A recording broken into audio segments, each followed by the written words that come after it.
So, everything went dark. I don't remember the exact moment my life was extinguished, only a feeling of peace that took hold of me. It was as if I were floating in a calm sea, far from any pain or suffering. My name is Lazarus, and this is my story. I live in Bethany, a small village near Jerusalem, with my sisters Martha and Mary. Our life was simple but full of meaningful moments. We frequently received visits from friends and family, among them a very special friend named Jesus of Nazareth.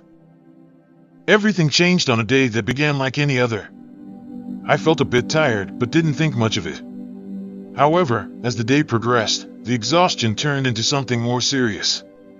My body became weak, and a high fever took over me. Martha and Mary were worried and sent a message to Jesus, hoping he could come quickly. The following days were ones of pain and delirium. I knew I was getting worse and, in moments of lucidity, saw the fear in my sisters' eyes. They cared for me tirelessly, but it seemed nothing could stop the approaching shadow. Then, everything went dark. I don't remember the exact moment my life was extinguished, only a feeling of peace that took hold of me. It was as if I were floating in a calm sea, far from any pain or suffering. What came next was a deep darkness, an absolute void. I lost track of time and space.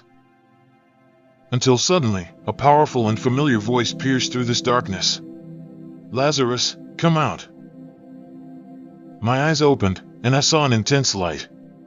My body was wrapped in strips of cloth, and I still felt the weight of death upon me, but there was an irresistible force pulling me back to life. With effort, I managed to stand and walk toward the light. Upon leaving the tomb, the daylight momentarily blinded me, and I was met with shouts of astonishment and joy.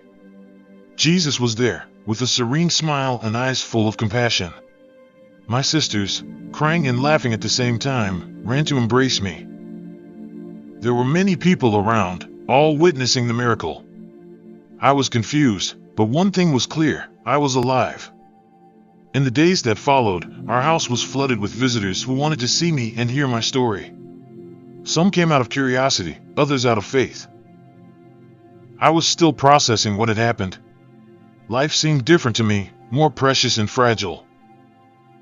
Jesus explained to us that my illness and death were not in vain. They served to show the power of God and strengthen the faith of many. It was difficult to understand all this at first, but in time, I realized that my resurrection was a testimony to divine hope and love. After that, each day was a gift. I lived with deep gratitude, savoring each moment with my family and friends. I know my story is unique, but I believe it brings a message of hope for everyone. And if you are going through a difficult time, never lose your faith. Believe that Jesus can also lift you from the abyss. Because the love of God and Jesus Christ transcends even the grave. Help us share messages of faith and hope in Jesus Christ, our Savior. By simply sharing and liking the video, you will also be helping us bring more content like this. God bless you.